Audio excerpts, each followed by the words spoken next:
اسرائیل اور فلسطین کے درمیان حالیہ کشیدگی میں کس ملک کا سب سے زیادہ نقصان ہوا ہے؟ یہ صورتحال کیسے پاکستان کو سپورٹ کرتی ہے؟ عالمی معیشت پر اس کے کیا اثرات پڑیں گے؟ آج کی ویڈیو میں ان سب باتوں کا خلاصہ کریں گے۔ تو شروع کرتے ہیں آج کی ویڈیو اس دعا کے ساتھ کہ اللہ آپ کو خوش رکھے، خوشباش رکھے، خوشحال رکھے۔ اسرائیل اور فلسطین کے درمیان حالیہ کشیدگی جس میں 600 سے زائد اسرائیلی اور 300 سے زائد فلسطینی جانیں جا چکی ہیں اور تقریباً 1 لاکھ سے زائد لوگ غزہ میں نقل مکانی کرنے پر مجبور ہیں۔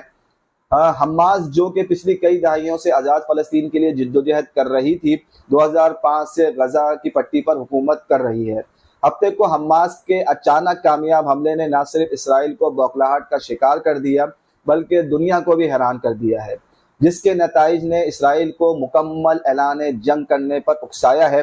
اور جس کے بعد فلسطین میں قتل عام شروع ہو گیا ہے۔ دوسری طرف صدر بائیڈن اور امریکہ کی سرکردہ تمام طاقتیں یکساں طور پر اسرائیل کے پیچھے کھڑے ہونے کا عزم کر رہی ہیں۔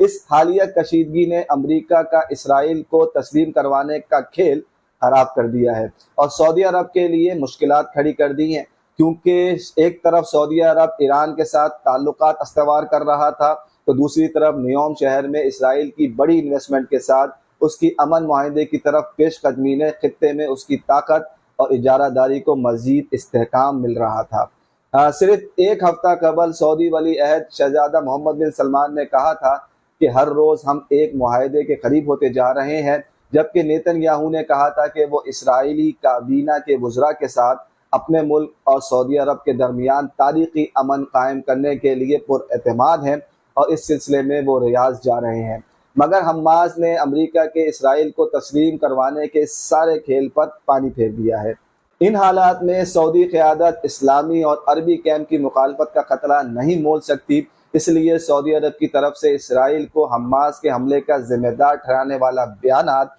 سعودی عرب اور اسرائیل کے درمیان سفارتی تعلقات کی بحالی کو خطرے میں ڈال رہے ہیں، اور شاید حماس کے ان حملوں کا مقصد بھی یہی تھا، کیونکہ سعودی عرب اور اسرائیل کے سفارتی تعلقات فلسطینیوں کی جدوجہد کا دم گھوٹ سکتے ہیں، اور اب سعودی عرب اور اسرائیل کے سفارتی تعلقات کے معمول پر آنے کا کوئی امکان نہیں ہے جیسا کہ جس کی ماضی میں توقع کی جا رہی تھی۔ تاہم نجی طور پر سعودی رہنما ممکنہ طور پر اس حقیقت کا جشن منا رہے ہوں گے کہ ایران کو حماس کی مالی معاونت کے لیے عالمی سطح پر سخت رد عمل کا سامنا کرنا پڑ سکتا ہے،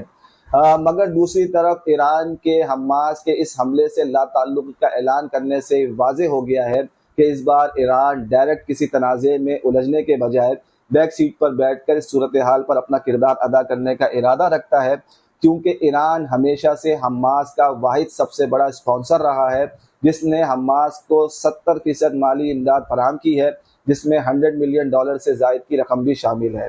اس ساری صورتحال میں ایران کی فیور میں ہے،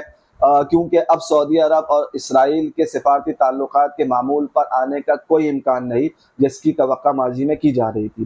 جبکہ اگر اسرائیل کی خود مختاری کو سعودی عرب تسلیم کر لیتا تو اسلامی دنیا میں ایران کی آواز کمزور پڑ جاتی۔ اس ساری صورتحال نے پاکستان کے لیے مشکلات میں کمی کر دی ہے، کیونکہ سعودی عرب کا 2020 سے پاکستان پر اسرائیل کو تسلیم کرنے کا دباؤ اور سعودی امداد کو اس حوالے سے مشروط کرنے کی آوازیں اب مدھم ہو جائیں گی، جو کہ پاکستان کی فلسطین پر اپنے موقف کی حمایت میں مدد دیں گی۔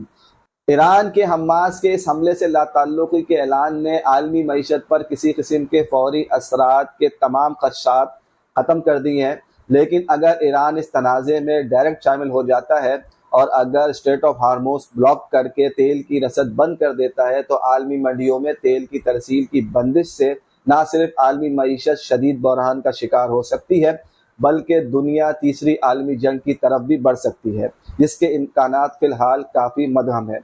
آج کی ویڈیو میں اتنا ہی، اور اگر آپ کو اس ویڈیو سے اس ساری صورتحال کو سمجھنے میں اور اس کے حوالے سے مستقبل کے اثرات کو جاننے میں مدد ملی ہے تو اس ویڈیو کو لائک کریں، شیئر کریں، اس چینل کو سوشل میڈیا پر سبسکرائب اور فالو کریں۔ ٹل دین، اللہ حافظ۔